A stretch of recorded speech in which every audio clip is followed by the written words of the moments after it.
बाबा इधर हो जाओ।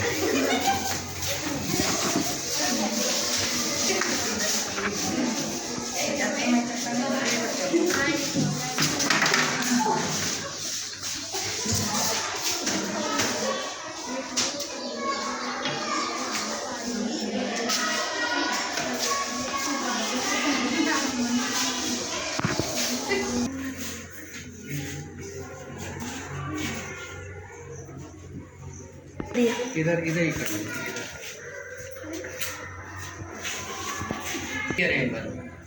Exterior angle equal to sum of interior opposite angle. तो इस एंगल में देखा एबीसी में इंट एंगल एबीसी में ए बी ए सी की इक्वल है, तो एंगल बी होगा ना, angle B equal to angle C होगा। अपोजिट साइड्स आर इक्वल, तो अपोजिट एंगल भी इक्वल होगा। Angle B plus angle C plus 100 equal to 180। Angle sum property of triangle, triangle के 3 एंगल का सम क्या होता है? 180। तो b plus b plus 100 equal to 180। 2b equal to 80, b equal to 40 हो गया। b 40 है तो c भी 40 होगा, एंगल c भी 40 होगा। ये वाला और ये वाला 40 का हो गया, 40 का हो गया।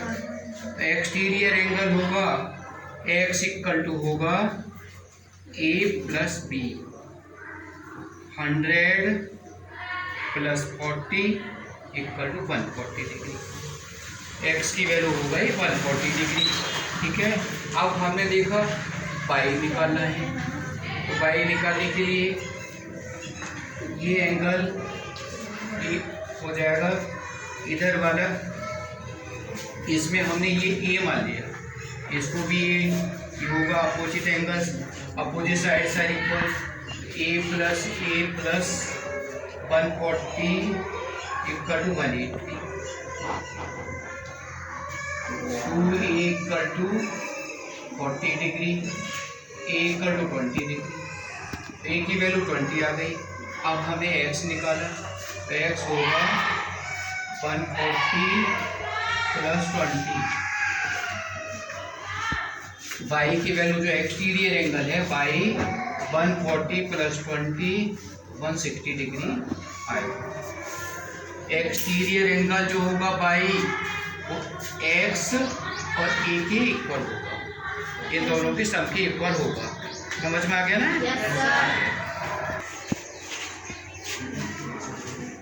अच्छा देखो साइंस का है ना, एसिड आर दो सबस्टेंसेस व्हिच आर सोर and which have hydrogen ion. तो एसिड वो सबस्टेंसेस होते हैं जो खट्टे होते हैं। जैसे हमने देखा लेमन के अंदर सिट्रिक एसिड होता है, जितने भी फ्रूट्स होते हैं सबके अंदर एसिड होता है। सिट्रिक एसिड जो खट्टे होते हैं वो सिट्रिक एसिड होता है। अब जो एसिड है ना, एसिड मिथाइल ऑरेंज को रेड कर देता है। फिनोल फिथलीन कलरलेस हो जाता है, उसके कलर को उड़ा देता है। चाइना रोज है ना, चाइना रोज में एसिड को डाल दें तो पिंक हो जाएगा, जो उसका कलर हो जाएगा यस, तो डार्क पिंक कलर हो जाएगा। पर्पल के भी जूस में भी हो जाएगा। और लिटमस है ना, ब्लू लिटमस को रेड कर देता है। एसिड ब्लू लिटमस को रेड कर देता है। तो एसिड जिसमें हाइड्रोजन का आयन आ रहा है, HCl एसिड होगा, हाइड्रोजन का आयन है। H2SO4 ये सल्फ्यूरिक एसिड है। HNO3 नाइट्रिक एसिड है। H3PO4 फॉस्फोरिक एसिड, और ये carbonic acid H2CO3 carbonic acid. तो जब कोई भी एसिड मेटल से रिएक्शन करता है, सॉल्ट बनाता है और हाइड्रोजन गैस बनती है। सॉल्ट और हाइड्रोजन, ये HCl ने Na से रिएक्शन किया, तो NaCl plus H2। NaCl sodium chloride common salt होता है। कॉमन सॉल्ट जिसे खाते हैं ना वो सोडियम क्लोराइड होता है, कॉमन सॉल्ट। बैलेंस किया तो हाइड्रोजन का देखो यहाँ पर बन है, हाइड्रोजन का 1 एटम है और यहाँ पर हाइड्रोजन का 2 एटम है, इसलिए जितने रिएक्टेंट में एटम होंगे उतने ही प्रोडक्ट में होने चाहिए, तो यहाँ पर 2 लगा दिया।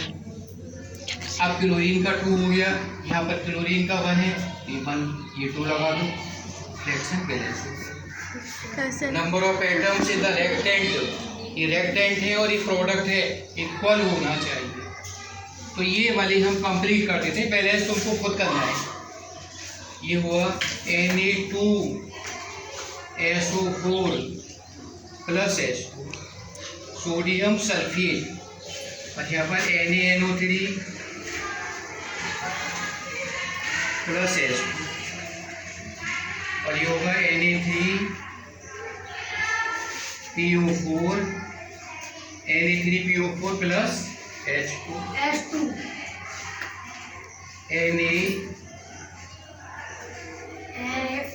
Na2CO3 plus H2 sodium chloride salt common salt है जिसे खाते हैं, सोडियम सल्फेट है, सोडियम नाइट्रेट है, सोडियम फॉस्फेट है और सोडियम कार्बोनेट, और बाकी जो है सभी में हाइड्रोजन गैस बन रही है। ये सिमिलरिटी सभी एसिड की है। एसिड जब मेटल से रिएक्शन कर रहा है तो सॉल्ट बना रहा है और ये हाइड्रोजन गैस और ये right 100 words article on importance of trees. तो ट्रीज का क्या महत्व है, ट्रीज हमारे लिए क्यों जरूरी है। Trees give us oxygen gas without which we can not live 2 minute और 1 मिनट विदाउट ऑक्सीजन। ऑक्सीजन के बिना हम 2 मिनट भी जीवित नहीं रह सकते और वो हमें किससे मिलता है, पेड़ से मिलता है। तो trees are very important so much so that we have to plant more and more trees by which this is the very important for us। तो उसका आर्टिकल तुम्हें 100 वर्ड का लिखना है। ट्री से हमको क्या मिलता है, ट्री से मेडिसिन मिलती है, फ्रूट्स मिलते हैं और फूड भी मिलता है, खाना भी सभी चीज़ है। तो इसका 100 वर्ड का लिख के लाओगे, ये चेक करेंगे पूरा। अभी तो एडिटिंग है ना, हर सेंटेंस में मिस्टेक है। They are sitting on garden, on नहीं आएगा। वे बैठे हुए हैं बाग में, यहाँ पर क्या आएगा, इन आएगा। वे बाग में बैठे हुए तो यहाँ पर इन आएगा। उसका हिंदी में सेंस निकाला, he has come on 7 AM, वह 7 बजे आया है। तो यहाँ पर जो पॉइंट टाइम होता है ना, ऑन नहीं होता, वहाँ 8 आता है। प्रीपोजिशन वहाँ पर एट लगाते हैं जहाँ पर पॉइंट टाइम होता है। हाँ सर।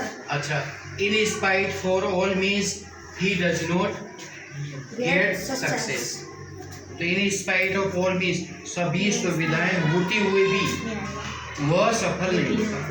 सब सुविधाएं, और इन स्पाइट ऑल मीन्स उसके पास सब कुछ साधन है, मीन्स माने साधन, लेकिन फिर भी वह सफल नहीं होता। तो ये वाला यहाँ पर गलती है, इन स्पाइट फॉर नहीं आएगा, यहाँ पर ऑफ आएगा। इन स्पाइट ऑफ प्रीपोजिशन को ध्यान से समझो, बातें नहीं बिल्कुल भी, जब मैं समझाऊँ ना बिल्कुल ध्यान से समझो। ही डज नॉट टीचेज यू, तो टीचेज नहीं होगा, यू के साथ टीच होगा। टेंस है ना, सिंपल प्रेजेंट टेंस, तो यू के साथ में टीच आएगा। ये वाली मिस्टेक है, यहाँ पर टीचेज नहीं होगा, इसमें टीच आएगा। अब देखो, home God bouquet all the world stumbles, जिससे भगवान मुंह खेले है, जिससे भगवान नाराज हो जाता है, पूरी दुनिया उसे ठुकरा देती है, उसका कहीं भी ठिकाना नहीं होता।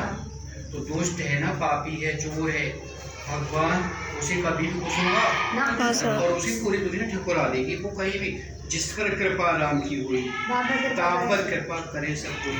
जिस पर भगवान की कृपा होती है उस पर सभी कृपा करते हैं, और जिसे भगवान रूठ जाए ना उसे पूरी दुनिया ठुकरा देती है। तो यहाँ पर देखो, गॉड है ना, गॉड एक ही तो है, बुफेट्स, ये बुफेट नहीं होगा, यहाँ पर बुफेट्स होगा। गॉड्स मिल्क ग्रीन स्लो वर्सियोस, इसमें कोई मिस्टेक बता सकता है? क्या sir? Goats milk green slow but sure. तो ये ग्रेंड है ना, ग्रेंड का होगा ग्रेन्स। भगवान के यहाँ देर है लेकिन अंधेर नहीं है। वहाँ पर देर हो जाती है लेकिन अंधेर नहीं होगी। जिसने जो भी अपराध किया उसे दंड मिलेगा, जल्दी नहीं तो बाद में मिलेगा। तो god's will grinds slow but sure, यहाँ पर ग्रीन्स आएगा। Neither you read nor do let me read, mistake है, ना तो तुम पढ़ती हो और ना ही मुझे पढ़ने देती हो। तो यहाँ पर क्या मिस्टेक है? यू है ना, यू के साथ रीड्स नहीं होगा। यू के साथ क्या आएगा? रीड आएगा। The more you read, the more you understand. तो जितने ज़्यादा तुम पढ़ोगे उतना ही ज़्यादा समझोगे। तो यू है ना, यू के साथ रीड होगा या रीड्स होगा? रीड नहीं, रीड होगा। यू के साथ क्या होगा? रीड होगा। तो ये वाला सेंटेंस यहाँ पर जो है, इनकी ये एडिटिंग करना सेंटेंस की, टेंस के और जो रूल्स है ना उसके अकॉर्डिंग ये करना है। More you have to attention about these subjects and learning daily you are coming in the school that you have to be pay attention about your study, not other activities. Massive note you have to do. You have to read only reading the books. This is very good quality. You have to read the books. When you are reading book, the more you read, the more you understand. जितना ज़्यादा तुम पढ़ोगे उतना ही तुम्हारा समझ में आएगा। Book को पढ़ो, उनका अर्थ निकालो, सेंस निकालो। जब तुम सेंस निकालोगे तो तुम्हें मालूम पड़ेगा। Therefore, this is purpose of you coming in the school and you have to read more. This is purpose of the school, and also we have to give you attention about all these subjects, math, science, English. You have to learn all the 3 subjects very carefully. Do the work in the 3 subjects. Not anyone will be sit idle in the class. There will be you will find doing your work.